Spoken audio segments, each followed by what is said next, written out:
എല്ലാ വിദ്യാർത്ഥികൾക്കും പുതിയൊരു വീഡിയോയിലേക്ക് സ്വാഗതം. ഈ വർഷത്തെ +1 higher secondary vocational higher secondary പ്രവേശനത്തിനായിട്ടുള്ള അലോട്ട്മെൻറ്റിനായിട്ടുള്ള അപേക്ഷകൾ ഇന്ന് അവസാനിക്കും. അപ്പോൾ മെയ് 20-ാം തീയതി ഇന്ന് ആണ് ഈ ഒരു +1 പ്രവേശനത്തിനായിട്ടുള്ള higher secondary vocational higher secondary അപേക്ഷകൾ അവസാനിക്കുന്നത്. അപ്പോൾ വിദ്യാർത്ഥികൾക്ക് ഹയർ സെക്കൻഡറി പ്രവേശനത്തിനായിട്ട് HSKP വെബ്സൈറ്റ് വഴിയും വൊക്കേഷണൽ ഹയർ സെക്കൻഡറി പ്രവേശനത്തിനായിട്ട് VHSKP വെബ്സൈറ്റ് വഴിയും രണ്ട് സെപ്പറേറ്റ് അപേക്ഷകൾ സമർപ്പിക്കേണ്ടതാണ്. അപ്പോൾ ഹയർ സെക്കൻഡറിയിൽ അപേക്ഷിക്കാനായിട്ട് HSKP വെബ്സൈറ്റ് വഴി അപേക്ഷിക്കാം. വൊക്കേഷണൽ ഹയർ സെക്കൻഡറിയിൽ അഡ്മിഷൻ നേടാനായിട്ട് vhscap.kerala.gov.in എന്നുള്ള വെബ്സൈറ്റ് വഴിയും അപേക്ഷിക്കാവുന്നതാണ്. രണ്ടിലും അഡ്മിഷൻ നേടാൻ ഉദ്ദേശിക്കുന്നവർ രണ്ടിലും സെപ്പറേറ്റ് അപേക്ഷകൾ നൽകേണ്ടതാണ്.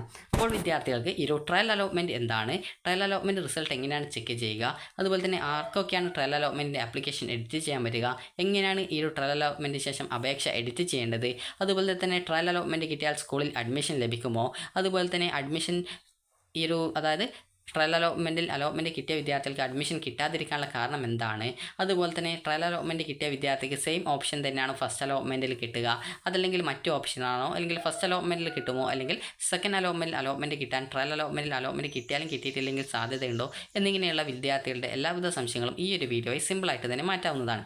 അപ്പോൾ ആദ്യം തന്നെ എന്താണ് ട്രയൽ അലോട്ട്മെൻറ്റ് എന്ന് പറയാം. ട്രയൽ അലോട്ട്മെൻറ്റ് എന്ന് പറയുമ്പോൾ നിങ്ങൾക്ക് ഈ ഒരു അലോട്ട്മെൻറ്റ് പ്രോസസ്സ് നടത്തുന്ന HSKP വെബ്സൈറ്റും അതുപോലെ വൊക്കേഷണൽ ഹയർ സെക്കൻഡറി വെബ്സൈറ്റ് ആയിട്ടുള്ള VHSKP വെബ്സൈറ്റും കൃത്യമായിട്ട് വർക്ക് ചെയ്യുന്നുണ്ടോ എന്നുള്ളത് ചെക്ക് ചെയ്യുന്നതിന് വേണ്ടി നടത്തുന്ന ഒരു ടെമ്പററി ആയിട്ടുള്ള താൽക്കാലികമായിട്ടുള്ള ഒരു അലോട്ട്മെൻറ്റാണ് ട്രയൽ അലോട്ട്മെൻറ്റ് എന്ന് പറയുന്നത്. അപ്പോൾ ട്രയൽ അലോട്ട്മെൻറ്റിൽ അലോട്ട്മെൻറ്റ് കിട്ടിക്കഴിഞ്ഞാൽ നിങ്ങൾ സ്കൂളിൽ പോയി കഴിഞ്ഞാലും അഡ്മിഷൻ കിട്ടത്തില്ല. അതായത് ട്രയൽ അലോട്ട്മെൻറ്റ് കിട്ടിയെന്നതുകൊണ്ട് നിങ്ങൾ സ്കൂളിൽ പോയിട്ട് അഡ്മിഷനായിട്ടൊന്നും പോവേണ്ടതില്ല. കാരണം ട്രയൽ അലോട്ട്മെൻറ്റ് കിട്ടുന്ന വിദ്യാർത്ഥികൾക്ക് അഡ്മിഷൻ ലഭിക്കില്ല. കാരണം ട്രയൽ അലോട്ട്മെൻറ്റ് എന്ന് പറയുന്നത് താൽക്കാലികമായിട്ടുള്ള അലോട്ട്മെൻ്റ് ആണ്. അതുപോലെ തന്നെ വിദ്യാർത്ഥികൾക്ക് പിന്നീടുള്ള first allotment, second allotment, third allotment ഈ ഒരു അലോട്ട്മെൻറ്റുകളിൽ അലോട്ട്മെൻറ്റ് കിട്ടുകയാണെങ്കിൽ മാത്രമാണ് അഡ്മിഷൻ കിട്ടുക. അല്ലാതെ ട്രയൽ അലോട്ട്മെൻറ്റിൽ നിങ്ങൾക്ക് അലോട്ട്മെൻറ്റ് കിട്ടിയെന്നുള്ളത് കൊണ്ട് നിങ്ങൾ ഒരു സ്കൂളിൽ പോയി കഴിഞ്ഞാലും നിങ്ങൾക്ക് അഡ്മിഷൻ ലഭിക്കുന്നത് അല്ല. ഫസ്റ്റ് അലോട്ട്മെൻറ്റിലോ സെക്കൻഡിലോ തേർഡിലോ അലോട്ട്മെൻറ്റ് കിട്ടിയാൽ മാത്രമാണ് നിങ്ങൾക്ക് പിന്നീട് അടുത്തതായിട്ടുള്ള അഡ്മിഷൻ നടപടികൾ ആരംഭിക്കുന്നത്. നിങ്ങളോട് ആദ്യം തന്നെ പറഞ്ഞു, ട്രയൽ അലോട്ട്മെൻറ്റ് എന്ന് പറയുന്നത് ഒരു താൽക്കാലിക അലോട്ട്മെൻ്റ് ആണ്. ട്രയൽ അലോട്ട്മെൻറ്റിൽ അലോട്ട്മെൻറ്റ് കിട്ടിയതുകൊണ്ട് ആർക്കും അഡ്മിഷൻ കിട്ടത്തില്ല. ഇനി വിദ്യാർത്ഥികൾക്ക് ഈ ഒരു ട്രയൽ അലോട്ട്മെൻറ്റിൽ എങ്ങനെയാണ് ഈ ഒരു ട്രയൽ അലോട്ട്മെൻറ്റ് പരിശോധിക്കുന്നത് എന്നുള്ളത് പറയാം. അപ്പോൾ ട്രയൽ അലോട്ട്മെൻറ്റ് എങ്ങനെ ചെക്ക് ചെയ്യാം എന്ന് ചോദിച്ചു കഴിഞ്ഞാൽ നിങ്ങൾ ആദ്യം തന്നെ HSKP വെബ്സൈറ്റ് വഴി ഈ ഒരു ഹയർ സെക്കൻഡറിയുടെ ട്രയൽ അലോട്ട്മെൻറ്റ് പരിശോധിക്കാൻ പറ്റും. വൊക്കേഷണൽ ഹയർ സെക്കൻഡറിയുടെ സെപ്പറേറ്റ് ഒരു വീഡിയോ ആയിട്ട് തന്നെ ചാനൽ അപ്ലോഡ് ചെയ്യുന്നതായിരിക്കും. അപ്പോൾ ആ ഒരു സമയത്ത് നിങ്ങൾ കൃത്യമായിട്ട് വൊക്കേഷണൽ ഹയർ സെക്കൻഡറിയുടെ ട്രയൽ അലോട്ട്മെൻറ്റ് എങ്ങനെ പരിശോധിക്കാം എന്നുള്ളത് കൃത്യമായിട്ട് നിങ്ങൾക്ക് മനസ്സിലാക്കാൻ പറ്റുന്നതാണ്. അപ്പോൾ ഇത് ഹയർ സെക്കൻഡറിയുടേതാണ് നോക്കുന്നത്. അപ്പോൾ വിദ്യാർത്ഥികൾ ആദ്യം തന്നെ ഈ ഒരു hscap.kerala.gov.in എന്നുള്ള വെബ്സൈറ്റ് ഓപ്പൺ ചെയ്യുക. അതിനുശേഷം വിദ്യാർത്ഥികൾക്ക് ഇവിടെ ആ ഒരു സമയത്ത് കാൻഡിഡേറ്റ് ലോഗിൻ SWS അതുപോലെ കാൻഡിഡേറ്റ് ലോഗിൻ MRS എന്നിങ്ങനെയുള്ള രണ്ട് ലിങ്കുകളാണ് കാണാൻ പറ്റുക. അപ്പോൾ അതുപോലെ തന്നെ നിങ്ങൾക്ക് get user name or application number എന്നുള്ള ആ ഒരു get user name or application number MRS എന്ന് പറഞ്ഞുള്ള ലിങ്കുകളും കാണാൻ പറ്റുന്നതാണ്. അപ്പോൾ ജസ്റ്റ് നിങ്ങൾ ചെയ്യേണ്ടത് കാൻഡിഡേറ്റ് ലോഗിൻ SWS എന്നുള്ള ലിങ്കിൽ ക്ലിക്ക് ചെയ്യുക. ക്ലിക്ക് ചെയ്യുന്ന സമയത്ത് നിങ്ങൾക്ക് ഈ ഒരു പേജിലേക്ക് പ്രവേശിക്കുന്നതാണ്. ഇവിടെ നിങ്ങൾ ചെയ്യേണ്ടത് നിങ്ങളുടെ യൂസർ നെയിം ആയിട്ടുള്ള ആപ്ലിക്കേഷൻ നമ്പർ നൽകുക, അതുപോലെ തന്നെ പാസ്വേഡ് നൽകുക, നിങ്ങളുടെ ജില്ല നൽകുക, ലോഗിൻ ചെയ്യുക. നിങ്ങളുടെ ആപ്ലിക്കേഷൻ നമ്പർ നിങ്ങൾ മറന്നു പോയിട്ടുണ്ടെങ്കിൽ നിങ്ങൾ ചെയ്യേണ്ടത് അക്ഷയയിൽ നിന്നോ ഇൻ്റർനെറ്റ് കഫേയിൽ നിന്നോ അല്ലെങ്കിൽ സ്വന്തമായിട്ട് അപേക്ഷിച്ചപ്പോൾ നിങ്ങൾക്ക് ഏറ്റവും അവസാനം ഒരു പ്രിൻ്റ് ഔട്ട് കിട്ടിയിട്ടുണ്ടാവും. അപ്പോൾ ആ ഒരു പ്രിൻ്റ് ഔട്ടിൽ നിങ്ങളുടെ ആപ്ലിക്കേഷൻ നമ്പർ എന്താണെന്ന് കൃത്യമായിട്ട് രേഖപ്പെടുത്തിയിട്ടുണ്ടാവും. അത് കൃത്യമായിട്ട് നിങ്ങൾ മനസ്സിലാക്കുക. അതേസമയം ഈ ഒരു കാര്യങ്ങളൊന്നും നിങ്ങൾക്ക് കിട്ടിയിട്ടില്ല, ഒന്നും കിട്ടിയിട്ടില്ലെങ്കിൽ നിങ്ങൾ ചെയ്യേണ്ടത് നേരെയുള്ള ഇതിൻ്റെ ഹോം പേജിലേക്ക് പോകുക, അതായത് ആദ്യത്തെ ഈ ഒരു പേജിലേക്ക് പോവുക. അപ്പോൾ get user name or application number എന്നുള്ള ഒരു ലിങ്ക് കാണാം. ജസ്റ്റ് അതിൽ ക്ലിക്ക് ചെയ്യുക. ക്ലിക്ക് ചെയ്ത ശേഷം നിങ്ങൾ ഈ ഒരു മോഡൽ റെസിഡൻഷ്യൽ സ്കൂളാണെങ്കിൽ ആ ഒരു MRS എന്നുള്ള ആ ഒരു ലിങ്കിലാണ് പോയിട്ട് ക്ലിക്ക് ചെയ്യേണ്ടത്. ഇത് മെറിറ്റ് സീറ്റിലേക്കാണ്, അതായത് മെറിറ്റ് സീറ്റിൽ അപേക്ഷിച്ച വിദ്യാർത്ഥികൾ ആണ് ഈ ഒരു ലിങ്കിൽ ക്ലിക്ക് ചെയ്യേണ്ടത്. അപ്പോൾ അതിനുശേഷം നിങ്ങൾക്ക് ചെയ്യേണ്ടത് ഇവിടെ നിങ്ങൾക്ക് കാണാൻ പറ്റുന്നതാണ് ഏത് ജില്ലയിലേക്കാണ് നിങ്ങൾ അപേക്ഷിച്ചത് ആ ഒരു ജില്ല നിങ്ങൾ സെലക്ട് ചെയ്ത് കൊടുക്കുക, സബ്മിറ്റ് ചെയ്യുക. സബ്മിറ്റ് ചെയ്യുമ്പോൾ നിങ്ങളോട് ഈ ഒരു എല്ലാവിധ ഈ ഒരു ഡീറ്റെയിൽസുകളും ചോദിക്കും. അപ്പോൾ നിങ്ങൾ ചെയ്യേണ്ടത് ഈ ഒരു ഡീറ്റെയിൽസ് ഒക്കെ കൃത്യമായിട്ട് ടൈപ്പ് ചെയ്ത് കൊടുക്കുക. ടൈപ്പ് ചെയ്ത് കൊടുത്ത് സബ്മിറ്റ് ചെയ്ത് കഴിഞ്ഞാൽ നിങ്ങൾ ഇവിടെ നൽകിയിട്ടുള്ള, അതായത് നിങ്ങൾ അപേക്ഷ നൽകുമ്പോൾ എന്ത് മൊബൈൽ നമ്പറാണ് നൽകിയത് ആ ഒരു മൊബൈൽ നമ്പറാണ് ഇവിടെ ടൈപ്പ് ചെയ്ത് കൊടുക്കേണ്ടത്. അപ്പോൾ ആ ഒരു മൊബൈൽ നമ്പറിലേക്ക് ഒരു OTP വരും. അപ്പോൾ ആ OTP വരാനായിട്ട് അടുത്ത പേജിൽ സെൻഡ് OTP ഓപ്ഷൻ ഉണ്ടാകും. അതിൽ ക്ലിക്ക് ചെയ്യുമ്പോഴാണ് OTP വരിക. അപ്പോൾ അതിനുശേഷം നിങ്ങൾക്ക് അടുത്ത പേജിൽ ലോഡായിട്ട് അതിൽ നിങ്ങൾക്ക് OTP നൽകാനുള്ള ഭാഗം ഉണ്ടാകും. അവിടെ കൃത്യമായിട്ട് OTP നൽകുക, സബ്മിറ്റ് ചെയ്യുക. സബ്മിറ്റ് ചെയ്യുന്നതോടുകൂടി നിങ്ങളുടെ ആപ്ലിക്കേഷൻ നമ്പർ നിങ്ങൾക്ക് കാണാനായിട്ട് സാധിക്കും. അത് ജസ്റ്റ് നിങ്ങൾ സ്ക്രീൻഷോട്ട് എടുക്കുകയും ഒരു പേപ്പറിൽ കൃത്യമായിട്ട് ആപ്ലിക്കേഷൻ നമ്പർ എഴുതി വയ്ക്കുകയും ചെയ്യുക. ഇതോടെ നിങ്ങൾക്ക് ആപ്ലിക്കേഷൻ നമ്പർ എങ്ങനെയാണ് കിട്ടുക എന്ന് മനസ്സിലായിട്ടുണ്ടാവും. ഇനി അടുത്തതായിട്ടുള്ളത് പാസ്വേഡിൻ്റെ കാര്യമാണ്. അപ്പോൾ പാസ്വേഡ് നിങ്ങൾ മറന്നു പോയിട്ടുണ്ടെങ്കിൽ എന്ത് ചെയ്യും എന്നുള്ളതാണ് അടുത്തതായിട്ട് നോക്കാൻ പോകുന്നത്. പാസ്വേഡ് മറന്നു പോയിട്ടുണ്ടെങ്കിൽ നിങ്ങൾ ചെയ്യേണ്ടത് കാൻഡിഡേറ്റ് ലോഗിൻ ചെയ്യാനുള്ള പേജിൽ ഇവിടെ ഫോർഗോട്ട് പാസ്വേഡ് എന്നുള്ളൊരു ഓപ്ഷൻ ഉണ്ട്. ജസ്റ്റ് അതിൽ ക്ലിക്ക് ചെയ്യുക. ഇതിൽ പറഞ്ഞ പ്രകാരമുള്ള എല്ലാവിധ ഡീറ്റെയിൽസും നിങ്ങൾ അപേക്ഷ സമർപ്പിക്കുമ്പോൾ ഏതൊക്കെ ഡീറ്റെയിൽസാണ് നൽകിയത് അതൊക്കെ കൃത്യമായിട്ട് ഇവിടെ ടൈപ്പ് ചെയ്ത് കൊടുക്കുക. അതിനുശേഷം നിങ്ങൾ ചെയ്യേണ്ടത് ഇവിടെ ബോക്സിലായിട്ട് കുറച്ച് നമ്പേഴ്സ് കാണാം. അത് കൃത്യമായിട്ട് ഇവിടെ എൻ്റർ ദ ക്യാപ്ച എന്നുള്ള ഭാഗത്ത് ടൈപ്പ് ചെയ്ത് കൊടുക്കുക, സബ്മിറ്റ് ചെയ്യുക. സബ്മിറ്റ് ചെയ്യുമ്പോൾ അടുത്ത പേജിൽ നിങ്ങൾക്ക് സെൻഡ് OTP എന്നുള്ളൊരു പച്ച ബട്ടൺ കാണാൻ പറ്റും. ജസ്റ്റ് അതിൽ ക്ലിക്ക് ചെയ്യുക. നിങ്ങളുടെ ഫോണിലേക്ക് ഒരു OTP വരും. അത് കൃത്യമായിട്ട് അടുത്ത പേജിൽ OTP നൽകാനുള്ള ഭാഗത്ത് കൃത്യമായിട്ട് ടൈപ്പ് ചെയ്ത് കൊടുക്കുക, സബ്മിറ്റ് ചെയ്യുക. അതോടുകൂടി നിങ്ങൾക്ക് അടുത്ത പേജിൽ നിങ്ങൾക്ക് പാസ്വേഡ് റീസെറ്റ് ചെയ്യാനുള്ള പേജ് വരും. അവിടെ നിങ്ങൾക്ക് ഇതുപോലെ 2 ബോക്സുകൾ കാണാം. അവിടെ നിങ്ങൾ 8 ക്യാരക്ടേഴ്സുള്ള, അതായത് ടോട്ടൽ 8 ക്യാരക്ടേഴ്സുള്ള സ്പെഷ്യൽ ക്യാരക്ടേഴ്സ് ഉൾപ്പെടെയുള്ള ഒരു പാസ്വേഡ് ടൈപ്പ് ചെയ്ത് കൊടുക്കുക. ഇപ്പോൾ ഉദാഹരണത്തിന് ഇപ്പോൾ എൻ്റെ പേര് അമൽ എന്നാണെങ്കിൽ അപ്പോൾ amal@123 അതല്ലെങ്കിൽ നിങ്ങൾക്ക് ഇഷ്ടപ്പെട്ട രീതിയിൽ ഈ ഒരു രീതിയിൽ പാസ്വേഡ് സെറ്റ് ചെയ്ത് കൊടുക്കാം. അതായത് ടോട്ടലായിട്ട് 5 ക്യാരക്ടേഴ്സ് വേണം. അതായത് ഇപ്പോൾ ഞാനിപ്പോൾ amal@123 എന്നാണെങ്കിൽ ഇവിടെ എണ്ണി നോക്കുന്ന സമയത്ത് നിങ്ങൾക്കറിയാം 1 2 3 4 5 6 7 8 അപ്പോൾ 8 ക്യാരക്ടേഴ്സ് വന്നിട്ടുണ്ട്. അപ്പോൾ ഈ രീതിയിൽ നിങ്ങൾക്ക് 8 അതിൽ കൂടുതലുള്ള ക്യാരക്ടേഴ്സുള്ള പാസ്വേഡ് കൊടുക്കാവുന്നതാണ്. പാസ്വേഡ് കൃത്യമായിട്ട് നിങ്ങൾ ഒരു പേപ്പറിൽ എഴുതി വയ്ക്കുക. അതുപോലെ സ്ക്രീൻഷോട്ട് വേണമെങ്കിൽ സ്ക്രീൻഷോട്ട് എടുക്കുക. അതിനുശേഷം നിങ്ങൾക്ക് അപ്ഡേറ്റ് എന്നുള്ളൊരു ബട്ടൺ കാണാൻ പറ്റും, പച്ച ബട്ടണാണ്. ജസ്റ്റ് അതിൽ ക്ലിക്ക് ചെയ്യുക. ഇതോടുകൂടി നിങ്ങളുടെ പാസ്വേഡ് സെറ്റായിട്ട് ലഭിക്കുന്നതായിരിക്കും. ഇനി വിദ്യാർത്ഥികൾക്ക് ഇനി എങ്ങനെ ലോഗിൻ ചെയ്യാം എന്നുള്ള കാര്യം നമുക്ക് നോക്കാം. നേരത്തെ പറഞ്ഞതുപോലെ കാൻഡിഡേറ്റ് ലോഗിൻ എന്നുള്ള ആ ഒരു ബട്ടൺ നിങ്ങൾ ക്ലിക്ക് ചെയ്യുക. അത് കാൻഡിഡേറ്റ് ലോഗിൻ എന്നുള്ള ആ ഒരു ലിങ്കിൽ, അതായത് കാൻഡിഡേറ്റ് ലോഗിൻ SWS എന്നുള്ള ആ ഒരു ലിങ്കിൽ നിങ്ങൾ ക്ലിക്ക് ചെയ്യുക. ക്ലിക്ക് ചെയ്ത ശേഷം വിദ്യാർത്ഥികൾക്ക് ഇവിടെ യൂസർ നെയിം, പാസ്വേഡ്, അതുപോലെ ജില്ല എന്നിവ നൽകാണ്ടാവും. അത് നൽകി ലോഗിൻ ചെയ്യുക. ലോഗിൻ ചെയ്ത് കഴിഞ്ഞാൽ പ്രൊഫൈൽ പേജിലേക്ക് പോകുന്നതാണ്. അപ്പോൾ പ്രൊഫൈൽ പേജിൽ പോയി കഴിഞ്ഞാൽ നിങ്ങൾക്ക് അവിടെ congratulation, you have got trial allotment എന്നും ഏത് സ്കൂളിൽ ഏത് കോഴ്സിനാണ് എത്രാമത്തെ ഓപ്ഷനാണ് അലോട്ട്മെൻറ്റ് കിട്ടിയത് എന്നുള്ള ഡീറ്റെയിൽസ് പച്ച കളറിൽ നൽകിയിട്ടുണ്ടാവും. അതേസമയം അലോട്ട്മെൻറ്റ് കിട്ടിയിട്ടില്ലെങ്കിൽ sorry you have no trial allotment എന്ന് പറഞ്ഞുകൊണ്ട് കാണാൻ പറ്റുന്നതാണ്. അപ്പോൾ ഈ ഒരു ട്രയൽ അലോട്ട്മെൻറ്റ് കിട്ടിയ വിദ്യാർത്ഥികളും കിട്ടാത്ത വിദ്യാർത്ഥികളും ചെയ്യേണ്ടത് അവിടെ വ്യൂ ട്രയൽ അലോട്ട്മെൻറ്റ് ഡീറ്റെയിൽസ് എന്നുള്ള ഒരു ഓപ്ഷൻ കാണാൻ പറ്റും. അപ്പോൾ ജസ്റ്റ് ആ ഒരു ലിങ്കിൽ ക്ലിക്ക് ചെയ്യുക. ക്ലിക്ക് ചെയ്ത് കഴിഞ്ഞാൽ നിങ്ങൾക്ക് കാണാൻ പറ്റുന്നതാണ് വ്യൂ ട്രയൽ അലോട്ട്മെൻറ്റ് ലെറ്റർ എന്ന് പറഞ്ഞുകൊണ്ട് കാണാം. ജസ്റ്റ് അതിൽ ക്ലിക്ക് ചെയ്യുക. അപ്പോൾ അലോട്ട്മെൻറ്റ് ലെറ്റർ നിങ്ങൾക്ക് ഡൗൺലോഡ് ചെയ്ത് ലഭിക്കുന്നതായിരിക്കും. അതേസമയം അലോട്ട്മെൻ്റ് ഒന്നും കിട്ടാത്ത വിദ്യാർത്ഥികളും കിട്ടിയിട്ടുള്ള വിദ്യാർത്ഥികൾക്കും അവിടെ മറ്റൊരു ലിങ്ക് കൂടി കാണാം, വ്യൂ റാങ്ക് ഡീറ്റെയിൽസ് എന്നുള്ള ഒരു ലിങ്ക് കാണാം. ജസ്റ്റ് അതിൽ ക്ലിക്ക് ചെയ്യുക. ക്ലിക്ക് ചെയ്യുന്ന സമയത്ത് നിങ്ങൾക്ക് അലോട്ട്മെൻറ്റ് കിട്ടിയതോ കിട്ടാത്തതായിട്ടുള്ള ആ ഒരു സ്കൂളുകളിൽ നിങ്ങൾക്ക് ഏറ്റവും അവസാനമായിട്ട് അലോട്ട്മെൻറ്റ് ലഭിച്ച വിദ്യാർത്ഥിയുടെ റാങ്ക് ഡീറ്റെയിൽസ് എത്രയാണ്, അതുപോലെ നിങ്ങളുടെ റാങ്ക് എത്രയാണ് എന്നുള്ളത് മനസ്സിലാക്കാൻ പറ്റും. അതുവഴി നിങ്ങൾക്ക് അവിടെ അലോട്ട്മെൻറ്റ് കിട്ടാൻ സാധ്യത ഉണ്ടോ ഇല്ലയോ എന്നുള്ള കാര്യം കൃത്യമായിട്ട് അത് മനസ്സിലാക്കാനായിട്ട് പറ്റുന്നതാണ്.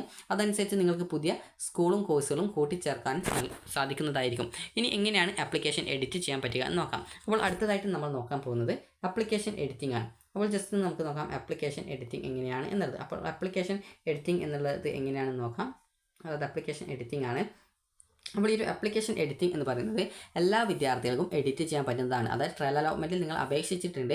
അപ്പോൾ അപേക്ഷ സമർപ്പിച്ച ശേഷം നിങ്ങൾ ആപ്ലിക്കേഷൻ സബ്മിറ്റ് ചെയ്തിട്ടില്ലെങ്കിലും സബ്മിറ്റഡ് ആണെങ്കിലും നിങ്ങൾക്ക് ആപ്ലിക്കേഷൻ എഡിറ്റ് ചെയ്യാൻ പറ്റുന്നതാണ്. എഡിറ്റ് ചെയ്യും മുമ്പായിട്ട് നിങ്ങൾ പ്രധാനമായിട്ടും ശ്രദ്ധിക്കേണ്ടത് ഒരു വിദ്യാർത്ഥിക്ക് ഒരു തവണ നിങ്ങളുടെ ആപ്ലിക്കേഷൻ ഫൈനൽ കൺഫർമേഷൻ ചെയ്ത് കഴിഞ്ഞാൽ പിന്നീട് യാതൊരു കാരണവശാലും വീണ്ടും എഡിറ്റ് ചെയ്യാൻ പറ്റുന്നതല്ല. അതുകൊണ്ട് തന്നെ എഡിറ്റ് ചെയ്യും മുമ്പായിട്ട് നിങ്ങളുടെ ആപ്ലിക്കേഷൻ നിങ്ങൾ എഡിറ്റ് ചെയ്ത ശേഷം വീണ്ടും നിങ്ങൾ ഏതെങ്കിലും എഡിറ്റും കാര്യങ്ങളൊക്കെ ചെയ്യേണ്ടി വരുമോ എന്നുള്ളത് ആദ്യം തന്നെ ഉറപ്പുവരുത്തുക. അതുപോലെ നിങ്ങളുടെ പേഴ്സണൽ ഡീറ്റെയിൽസ് എന്താണ് തെറ്റുള്ളത്, അത് എങ്ങനെയാണ് തിരുത്തേണ്ടതെന്ന് മനസ്സിലാക്കുക. അതുപോലെ കാറ്റഗറി തെറ്റിയിട്ടുണ്ടോ, കാസ്റ്റ് തെറ്റിയിട്ടുണ്ടോ, റിലീജിയൻ തെറ്റിയിട്ടുണ്ടോ, അല്ലെങ്കിൽ നിങ്ങളുടെ പാരൻസിൻ്റെ പേര് തെറ്റിയിട്ടുണ്ടോ, അല്ലെങ്കിൽ ആധാർ നമ്പർ തെറ്റിയിട്ടുണ്ടോ, അതുപോലെ ബോണസ് പോയിന്റ്, ടൈ ബ്രേക്ക് ഇതുപോലുള്ള സർട്ടിഫിക്കറ്റ് ഡീറ്റെയിൽസുകൾ നൽകിയത് തെറ്റിയിട്ടുണ്ടോ, അല്ലെങ്കിൽ ഏതെങ്കിലും കൂട്ടിച്ചേർക്കേണ്ടതായിട്ടുണ്ടോ, അതുപോലെ പുതുതായിട്ട് ഏതൊക്കെ സ്കൂളുകൾ കോഴ്സുകൾ കൂട്ടിച്ചേർക്കണം, ഇതുപോലുള്ള കാര്യങ്ങളൊക്കെ നിങ്ങൾ ആദ്യം തന്നെ തീരുമാനിക്കുക. അതിനുശേഷം മാത്രം വിദ്യാർത്ഥികൾ ആപ്ലിക്കേഷൻ എഡിറ്റ് ചെയ്യാൻ ശ്രദ്ധിക്കുക. കാരണം ഒരു തവണ ആപ്ലിക്കേഷൻ എഡിറ്റ് ചെയ്ത് ഫൈനൽ കൺഫർമേഷൻ ചെയ്ത് കഴിഞ്ഞാൽ പിന്നീട് എഡിറ്റ് ചെയ്യാനുള്ള ഓപ്ഷൻ ഉണ്ടായിരിക്കുന്നതല്ല. അപ്പോൾ അതുകൊണ്ട് തന്നെ നിങ്ങൾ ആ ഒരു കാര്യം പ്രത്യേകം ശ്രദ്ധിക്കാം. അപ്പോൾ ഇനി എങ്ങനെയാണ് ആപ്ലിക്കേഷൻ എഡിറ്റ് ചെയ്യുക എന്ന് നോക്കാം. അപ്പോൾ ഓൾറെഡി നിങ്ങൾ ലോഗിൻ ചെയ്ത വിദ്യാർത്ഥികൾ ആണെങ്കിൽ ആ ഒരു പേജിൽ തന്നെ എഡിറ്റ് ആപ്ലിക്കേഷൻ ഓപ്ഷൻ ഉണ്ടാവും. അതേസമയം ഈ ലോഗിൻ ചെയ്യാത്ത വിദ്യാർത്ഥികളാണെങ്കിൽ കാൻഡിഡേറ്റ് ലോഗിൻ SWS എന്ന ലിങ്കിൽ ക്ലിക്ക് ചെയ്യുക. മോഡൽ റെസിഡൻഷ്യൽ സ്കൂളിൻ്റെ ആപ്ലിക്കേഷനാണ് എഡിറ്റ് ചെയ്യേണ്ടതെങ്കിൽ കാൻഡിഡേറ്റ് ലോഗിൻ MRS എന്നുള്ള ലിങ്കിൽ ക്ലിക്ക് ചെയ്യുക. ഇതിനുശേഷം നിങ്ങളുടെ യൂസർ നെയിമായിട്ടുള്ള ആപ്ലിക്കേഷൻ നമ്പറും പാസ്വേഡും ജില്ലയും നൽകുക. ലോഗിൻ ചെയ്യുക. ലോഗിൻ ചെയ്ത് കഴിഞ്ഞാൽ നിങ്ങൾക്ക് അവിടെ കാണാൻ പറ്റുന്നതാണ് വ്യൂ ട്രയൽ അലോട്ട്മെൻറ്റ് ഡീറ്റെയിൽസ്, അതുപോലെ തന്നെ എഡിറ്റ് ആപ്ലിക്കേഷൻ എന്നുള്ള ഒരു ലിങ്ക് കൂടി കാണാൻ പറ്റുന്നതാണ്. അപ്പോൾ എഡിറ്റ് ആപ്ലിക്കേഷൻ എന്നുള്ള ലിങ്കിൽ നിങ്ങൾ ക്ലിക്ക് ചെയ്യുക. ക്ലിക്ക് ചെയ്യുന്ന സമയത്ത് നിങ്ങളോട് അതായത് അതിൽ ചോദിക്കുന്നതാണ്, അതായത് ക്ലിക്ക് ചെയ്യുന്ന സമയത്ത് നിങ്ങളുടെ ആപ്ലിക്കേഷൻ എഡിറ്റ് ചെയ്ത് കഴിഞ്ഞാൽ അത് കൺഫർമേഷൻ ചെയ്യണമെന്ന് ഒരു മെസ്സേജ് കാണിക്കും. അപ്പോൾ നിങ്ങൾ ഓക്കെ കൊടുത്തു കഴിഞ്ഞാൽ നിങ്ങളുടെ ഫോണിലേക്ക് ഒരു OTP വരാനായിട്ട് അവിടെ സെൻഡ് OTP എന്നുള്ള ഒരു പച്ച ബട്ടൺ, അതായത് മെസ്സേജിൽ ഒരു സെൻഡ് OTP എന്നുള്ള ഒരു ബട്ടൺ കാണാൻ പറ്റും. അപ്പോൾ ജസ്റ്റ് നിങ്ങൾ സെൻഡ് OTP ബട്ടൺ ക്ലിക്ക് ചെയ്യുക. ക്ലിക്ക് ചെയ്യുന്ന സമയത്ത് നിങ്ങൾക്ക് കാണാൻ പറ്റുന്നതാണ് നിങ്ങളുടെ മൊബൈൽ നമ്പറിലേക്ക്, അതായത് +1ൻ്റെ അലോട്ട്മെൻറ്റിന് രജിസ്ട്രേഷൻ ചെയ്ത മൊബൈൽ നമ്പറിലേക്ക് ഒരു OTP വരും. അപ്പോൾ ആ ഒരു OTP കൃത്യമായിട്ട് ടൈപ്പ് ചെയ്ത് കൊടുക്കുക. എന്തിനാണ് ഈ ഒരു OTP ചോദിക്കുന്നതെന്ന് ചോദിച്ചു കഴിഞ്ഞാൽ നിങ്ങളുടെ ആപ്ലിക്കേഷൻ വേറെ ആരും കയറിയിട്ട് എഡിറ്റ് ചെയ്യാതിരിക്കാൻ വേണ്ടിയിട്ടാണ്. അപ്പോൾ നിങ്ങൾ തന്നെയാണോ നിങ്ങളുടെ അപേക്ഷ എഡിറ്റ് ചെയ്യുന്നത് എന്നുള്ളത് ഉറപ്പുവരുത്താൻ വേണ്ടിയിട്ടാണ് നിങ്ങളോട് OTP ചോദിക്കുന്നത്. അപ്പോൾ ഈ ഒരു OTP നൽകാതെ നിങ്ങൾക്ക് ആപ്ലിക്കേഷൻ്റെ എഡിറ്റ് ചെയ്യാനുള്ള ആ ഒരു പേജിലേക്ക് ആക്സസ് ലഭിക്കുന്നില്ല. ആക്സസ് എന്ന് പറഞ്ഞാൽ നിങ്ങൾക്ക് ആ ഒരു പേജ് എഡിറ്റ് ചെയ്യാനുള്ള അനുമതിയാണ് ആക്സസ് എന്നതുകൊണ്ട് ഉദ്ദേശിക്കുന്നത്. അപ്പോൾ ഈ ഒരു രീതിയിൽ നിങ്ങൾക്ക് നിങ്ങളുടെ OTP നൽകി കഴിഞ്ഞാൽ നിങ്ങൾക്ക് നിങ്ങളുടെ ആപ്ലിക്കേഷൻ്റെ എഡിറ്റ് ചെയ്യാനുള്ള പേജിലേക്ക് പ്രവേശിക്കാൻ സാധിക്കുന്നതാണ്.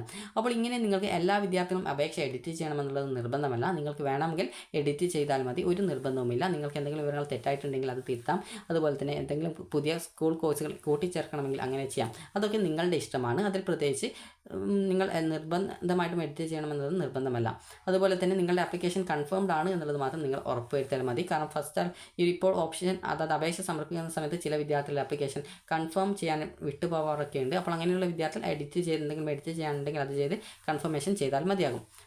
ഇനി വിദ്യാർത്ഥികൾക്ക് എങ്ങനെ എഡിറ്റ് ചെയ്യാം എന്നുള്ള കാര്യം നോക്കാം. ഈ രീതിയിൽ OTP വരുന്ന സമയത്ത് കൃത്യമായിട്ട് അത് ടൈപ്പ് ചെയ്ത് കൊടുക്കുക, സബ്മിറ്റ് ചെയ്യുക. ഇതോടുകൂടി നിങ്ങൾക്ക് എഡിറ്റ് ചെയ്യാനുള്ള പേജിലേക്ക് പോകും. അപ്പോൾ ആ ഒരു പേജിൽ നിങ്ങൾ നേരത്തെ നൽകിയിട്ടുള്ള എല്ലാവിധ ഡീറ്റെയിൽസ് ഉണ്ടാകും. അത് നിങ്ങളുടെ പേര്, നിങ്ങളുടെ അച്ഛൻ്റെ പേര്, അമ്മയുടെ പേര്, അഡ്രസ്സ്, അതുപോലെ തന്നെ നിങ്ങൾ പഠിച്ച സ്കൂളിൻ്റെ ഡീറ്റെയിൽസ്, അതുപോലെ തന്നെ grace mark, bonus point certificate details, അതുപോലെ തന്നെ ടൈ ബ്രേക്ക് സർട്ടിഫിക്കറ്റ് ഡീറ്റെയിൽസ്, അതുപോലെ നിങ്ങളുടെ കാസ്റ്റ്, റിലീജിയൻ, കാറ്റഗറി, അതുപോലെ തന്നെ നിങ്ങളുടെ SLCയുടെ മാർക്ക് അല്ലെങ്കിൽ CBSE ആണെങ്കിൽ അതിനനുസരിച്ചുള്ള മാർക്ക്, അതുപോലെ തന്നെ നിങ്ങൾ നൽകിയിട്ടുള്ള സ്കൂൾ കോഴ്സ് ഓപ്ഷനുകൾ എന്നിവയൊക്കെ കാണാനായിട്ട് പറ്റുന്നതാണ്.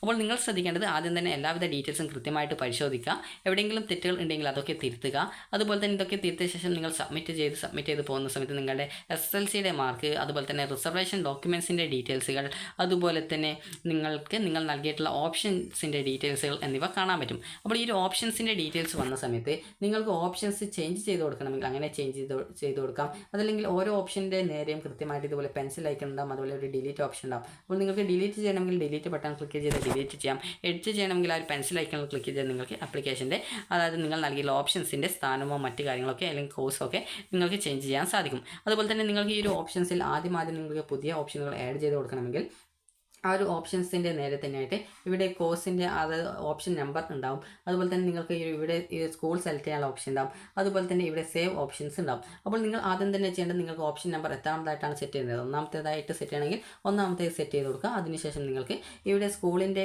ആ ഒരു പേര് കോഡ് അറിയാമെങ്കിൽ ആ ഒരു കോഡ് നൽകി കഴിഞ്ഞാൽ ഓട്ടോമാറ്റിക്കലി സ്കൂളിൻ്റെ ഡീറ്റെയിൽസ് വരും. അതിനുശേഷം പിന്നീട് ആ ഒരു സ്കൂളിലുള്ള കോഴ്സിൻ്റെ ഡീറ്റെയിൽസ് വരും. അത് കൃത്യമായിട്ട് ഏത് കോഴ്സാണ് ഓപ്ഷൻസ് ആയിട്ട് ആഡ് ചെയ്യേണ്ടത് അത് സെലക്ട് ചെയ്ത് സേവ് ചെയ്യുക. ഇതോടുകൂടി നിങ്ങളുടെ ഓപ്ഷൻ ഇവിടെ ഒന്നാമത്തെ ഓപ്ഷനായിട്ട് സെറ്റ് ചെയ്ത് കൊടുക്കാനായിട്ടാണ് സെലക്ട് ചെയ്തതെങ്കിൽ ഒന്നാമത്തെ ഓപ്ഷനായിട്ട് സെറ്റ് ചെയ്യപ്പെടുന്നതായിരിക്കും. അപ്പോൾ ഈ ഒരു രീതിയിൽ നിങ്ങൾക്ക് വേണ്ട സ്കൂൾ കോഴ്സ് അതുപോലെ തന്നെ ഏത് വിവരങ്ങൾ വേണമെങ്കിലും നിങ്ങൾക്ക് എഡിറ്റ് ചെയ്യാൻ സാധിക്കുന്നതാണ്. അപ്പോൾ ഇങ്ങനെ നിങ്ങൾ ഏറ്റവും അവസാനം എഡിറ്റ് ചെയ്ത ശേഷം നിങ്ങൾക്ക് ഇതിൽ ഏതൊക്കെ വിവരങ്ങളാണ് എഡിറ്റ് ചെയ്യാൻ പറ്റാത്തതെന്ന് പറയാം. എഡിറ്റ് ചെയ്യാൻ പറ്റാതെ നിങ്ങളുടെ പേരാണ് എഡിറ്റ് ചെയ്യാൻ പറ്റത്. അതുപോലെ ഡേറ്റ് ഓഫ് ബർത്ത്, അതായത് ഈ ഒരു ഡേറ്റ് ഓഫ് ബർത്ത് എഡിറ്റ് ചെയ്യാനായിട്ട് സാധിക്കുന്നതല്ല.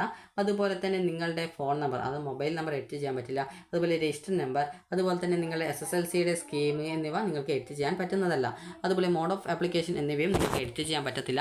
ബാക്കി എല്ലാവിധ ഡീറ്റെയിൽസും നിങ്ങൾക്ക് എഡിറ്റ് ചെയ്യാൻ പറ്റുന്നതാണ്. അപ്പോൾ ഈ രീതിയിൽ നിങ്ങൾ ഓപ്ഷൻസിൻ്റെ ആ ഒരു പേജ് വരെ എത്തി അതിനുശേഷം സബ്മിറ്റ് ചെയ്ത് കഴിഞ്ഞാൽ നിങ്ങൾക്ക് പിന്നീട് പ്രിവ്യൂ പേജ് കാണാൻ പറ്റും. പ്രിവ്യൂ പേജ് എന്ന് പറയുമ്പോൾ ഒരു ഫുള്ളായിട്ട് പച്ച കളറിലുള്ള പേജായിരിക്കും. അപ്പോൾ പച്ച കളറിൽ കൃത്യമായിട്ട് നിങ്ങൾ നൽകിയുള്ള എല്ലാവിധ ഡീറ്റെയിൽസും അതുവരെ നൽകിയ എല്ലാവിധ ഡീറ്റെയിൽസും കാണാൻ പറ്റുന്നതാണ്. അപ്പോൾ അതിന് നിങ്ങൾക്ക് ഓരോ ഓപ്ഷൻസിൻ്റെ നേരെയും അതായത് നിങ്ങൾ നൽകിയിട്ടുള്ള ആ ഒരു ഡീറ്റെയിൽസിന് നേരെയായിട്ട് അതായത് പ്രിവ്യൂ പേജിൽ ഓരോ സെഷൻ്റെ നേരെയും കൃത്യമായിട്ട് ഒരു പെൻസിൽ ഐക്കൺ ഉണ്ടാവും. അതായത് ഒരു പെൻസിൽ ഐക്കൺ ഉണ്ടാവും, അതുപോലെ എഡിറ്റ് എന്നുള്ള ഒരു ഓപ്ഷൻ കൂടി ഉണ്ടാവും. അപ്പോൾ ജസ്റ്റ് ആ ഒരു പെൻസിൽ ഐക്കണിൽ ക്ലിക്ക് ചെയ്യുക. ക്ലിക്ക് ചെയ്ത് നിങ്ങൾക്ക് ഏത് വിവരമാണ് എഡിറ്റ് ചെയ്യേണ്ടത് അത് കൃത്യമായിട്ട് പോയിട്ട് എഡിറ്റ് ചെയ്യുക. അതിനുശേഷം സേവ് ചെയ്യുക. ഈ ഒരു രീതിയിൽ പിന്നീട് സ്റ്റെപ്പ് ബൈ സ്റ്റെപ്പായിട്ട് നിങ്ങൾ അടുത്ത ഈ ഒരു ഓപ്ഷൻ്റെ ആ ഒരു പേജിലേക്ക് വീണ്ടും എത്തും. അപ്പോൾ വീണ്ടും എത്തി സബ്മിറ്റ് ചെയ്യുന്ന സമയത്ത് നിങ്ങൾക്ക് വീണ്ടും ഇതേ പച്ച പേജിലേക്ക് അതായത് പ്രിവ്യൂ പേജിലേക്ക് പോകുന്നതും കൃത്യമായിട്ട് ആ ഒരു ഡീറ്റെയിൽസ് നിങ്ങൾ വെരിഫൈ ചെയ്ത് എല്ലാ ഡീറ്റെയിൽസും കറക്റ്റാണ്. നിങ്ങൾക്ക് വേണ്ട സ്കൂൾ കോഴ്സ് ഓപ്ഷനുകൾ കൃത്യമായിട്ട് നൽകിയിട്ടുണ്ട്. ഒന്നാമത്തെ ഓപ്ഷനൊക്കെ ആയിട്ട് നൽകിയിട്ടുള്ളത് നിങ്ങൾക്ക് ഏറ്റവും കൂടുതൽ അലോട്ട്മെൻറ്റ് കിട്ടാൻ സാധ്യതയുള്ള അല്ലെങ്കിൽ നിങ്ങൾക്ക് താല്പര്യമുള്ള കോഴ്സുകളാണ് എന്നിവ ഉറപ്പുവരുത്തുക. ഇങ്ങനെ എല്ലാ കാര്യങ്ങളും കറക്റ്റാണ്. ഇനി എഡിറ്റിങ്ങുകളൊന്നും ചെയ്യേണ്ട ആവശ്യമില്ല എന്നാണെങ്കിൽ നിങ്ങൾ ചെയ്യേണ്ടത് ഏറ്റവും അവസാനം ആ ഒരു പച്ച പേജിൽ തന്നെ കൃത്യമായിട്ട് ഒരു ചെക്ക് ബോക്സ് ഉണ്ടാകും. അപ്പോൾ അവിടെ ക്ലിക്ക് ചെയ്യുക. ക്ലിക്ക് ചെയ്യുന്നതോടുകൂടി നിങ്ങളുടെ ഫൈനൽ കൺഫർമേഷൻ്റെ ആ ഒരു ബോക്സ് അതായത് ആ ഒരു ബട്ടൺ കൃത്യമായിട്ട് ആക്റ്റീവ് ആവും. അപ്പോൾ നിങ്ങൾക്ക് ആ ഒരു ഫൈനൽ കൺഫർമേഷൻ ക്ലിക്ക് ചെയ്യുന്നതോടുകൂടി നിങ്ങളുടെ ആപ്ലിക്കേഷൻ കംപ്ലീറ്റഡ് ആയി, അതായത് ഈ ഒരു ട്രയൽ അലോട്ട്മെൻറ്റിന് ശേഷമുള്ള എഡിറ്റിംഗ് പൂർത്തിയായി എന്ന് മനസ്സിലാക്കാം. ഇങ്ങനെ ട്രയൽ അലോട്ട്മെൻറ്റിന് ശേഷം പൂർത്തിയായി കഴിഞ്ഞാൽ നിങ്ങൾക്ക് പിന്നീട് ഹോം പേജിൽ പോയിട്ട് നിങ്ങളുടെ എഡിറ്റ് ചെയ്ത ആപ്ലിക്കേഷൻ്റെ പ്രിൻ്റ് ഔട്ട് നിങ്ങൾക്ക് എടുക്കാവുന്നതാണ്. അപ്പോൾ ഈ ഒരു രീതിയിൽ ആപ്ലിക്കേഷൻ കൺഫേം ചെയ്ത ശേഷം പിന്നീട് നിങ്ങൾ നേരത്തെയുള്ള അതായത് ലോഗിൻ ചെയ്തുള്ള ആ ഒരു പ്രൊഫൈൽ പേജിൽ പോകുന്ന സമയത്ത് നിങ്ങൾക്ക് പിന്നീട് അവിടെ കാണാൻ പറ്റും എഡിറ്റ് ആപ്ലിക്കേഷൻ എന്നുള്ള ലിങ്ക് തന്നെ അവിടെ കാണാൻ പറ്റുന്നതായിരിക്കും. അപ്പോൾ നിങ്ങൾ ആ ഒരു എഡിറ്റ് ആപ്ലിക്കേഷനിൽ ക്ലിക്ക് ചെയ്ത് വീണ്ടും ഇനി കൺഫർമേഷൻ ചെയ്ത ശേഷം എഡിറ്റ് ചെയ്യാനായിട്ട് ജസ്റ്റ് ക്ലിക്ക് ചെയ്ത് കഴിഞ്ഞാൽ നിങ്ങൾക്ക് കാണാൻ പറ്റുക നിങ്ങൾക്ക് നേരത്തെയുള്ള ആ ഒരു OTP വരുന്ന പേജായിരിക്കില്ല കാണാൻ പറ്റുക. ചില സമയത്ത് OTP ചോദിക്കും. അപ്പോൾ ആ ഒരു OTP നൽകിയ ശേഷം പിന്നീട് എഡിറ്റ് ചെയ്യാനുള്ള പേജിലേക്ക് പോവില്ല.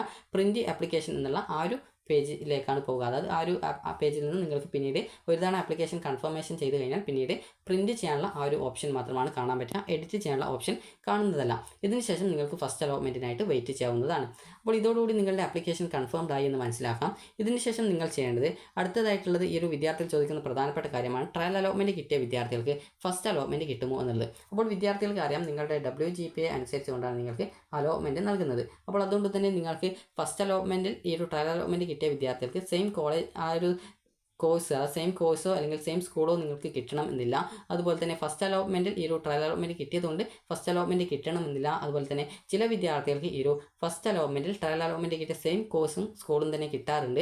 എന്നാൽ എല്ലാ വിദ്യാർത്ഥികൾക്കും കിട്ടാറില്ല. ചില വിദ്യാർത്ഥികൾക്ക് ട്രയൽ അലോട്ട്മെൻറ്റിൽ കിട്ടും, എന്നാൽ ഫസ്റ്റിലും കിട്ടില്ല, സെക്കൻഡിലും കിട്ടില്ല, തേർഡ് അലോട്ട്മെൻറ്റിലൊക്കെ ആയിരിക്കും അലോട്ട്മെൻറ്റ് കിട്ടുക. ചില വിദ്യാർത്ഥികൾക്ക് തേർഡിലും കിട്ടാതെ സപ്ലിമെൻ്ററി ആയിട്ട് അലോട്ട്മെൻറ്റിലൊക്കെ അലോട്ട്മെൻറ്റ് കിട്ടാറുണ്ട്. അപ്പോൾ ഓരോ വിദ്യാർത്ഥികളുടെയും WGPA അനുസരിച്ചും നിങ്ങൾ നൽകിയിട്ടുള്ള ഓപ്ഷൻ നൽകിയ സ്കൂളുകളിൽ നിങ്ങൾ സെലക്ട് ചെയ്ത ആ ഒരു സെയിം കോഴ്സിൽ സെയിം സ്കൂളിൽ ഓപ്ഷൻ നൽകിയ വിദ്യാർത്ഥികളുടെ WGPA ഒക്കെ അനുസരിച്ചുകൊണ്ടാണ് നിങ്ങൾക്ക് ആ ഒരു സ്കൂളിൽ അലോട്ട്മെൻറ്റ് കിട്ടുമോ എന്ന് പറയാൻ സാധിക്കുള്ളൂ.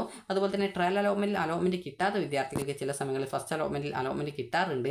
അതുപോലെ സെക്കൻഡ് അലോട്ട്മെൻറ്റിലും അലോട്ട്മെൻറ്റ് കിട്ടാറുണ്ട്. അതുകൊണ്ട് തന്നെ ട്രയൽ അലോട്ട്മെൻറ്റിൽ അലോട്ട്മെൻറ്റ് കിട്ടിയെന്നുള്ളത് കൊണ്ട് നിങ്ങൾക്ക് ഫസ്റ്റ് അലോട്ട്മെൻറ്റിലോ സെക്കൻഡ് അലോട്ട്മെൻറ്റിലോ അലോട്ട്മെൻറ്റ് കിട്ടണം എന്നുള്ളതിന് യാതൊരു വിധത്തിലുള്ള നിർബന്ധവുമില്ല. അപ്പോൾ വിദ്യാർത്ഥികൾക്ക് ഈ ഒരു വീഡിയോ ഉപകാരപ്രദമായിട്ടുണ്ടെന്ന് കരുതുന്നു. അപ്പോൾ ട്രയൽ അലോട്ട്മെൻറ്റിൽ നിങ്ങൾക്ക് എല്ലാവിധ ഡീറ്റെയിൽസും എഡിറ്റ് ചെയ്യാം. എഡിറ്റ് ചെയ്യും മുമ്പ് ശ്രദ്ധിക്കേണ്ടത് ഒരു തവണ മാത്രമേ ആപ്ലിക്കേഷൻ എഡിറ്റ് ചെയ്ത് കൺഫേം ചെയ്യാൻ പറ്റുള്ളൂ. കൺഫർമേഷൻ പൂർത്തിയായി കഴിഞ്ഞാൽ പിന്നീട് ആപ്ലിക്കേഷൻ എഡിറ്റ് ചെയ്യാനായിട്ടുള്ള അവസരം ഉണ്ടാവില്ല. അപ്പോൾ അതുകൊണ്ട് തന്നെ വിദ്യാർത്ഥികൾ ആപ്ലിക്കേഷൻ എഡിറ്റ് ചെയ്യുന്ന സമയത്ത് ഈ ഒരു കാര്യങ്ങളൊക്കെ പ്രത്യേകം ശ്രദ്ധിക്കുക. അതുപോലെ എഡിറ്റ് ചെയ്യണമെന്നത് പ്രത്യേകിച്ച് നിർബന്ധമല്ല. എഡിറ്റ് ചെയ്യുകയാണെങ്കിൽ നിങ്ങളുടെ ആപ്ലിക്കേഷൻ നിർബന്ധമായിട്ടും കൺഫർമേഷൻ ചെയ്യാനായിട്ട് പ്രത്യേകം ശ്രദ്ധിക്കേണ്ടതാണ്. അപ്പോൾ വിദ്യാർത്ഥികൾക്ക് ഈ ഒരു വീഡിയോ ഉപകാരപ്രദമായിട്ടുണ്ടെങ്കിൽ ലൈക്ക് ചെയ്യുക, ഷെയർ ചെയ്യുക. Thank you for watching.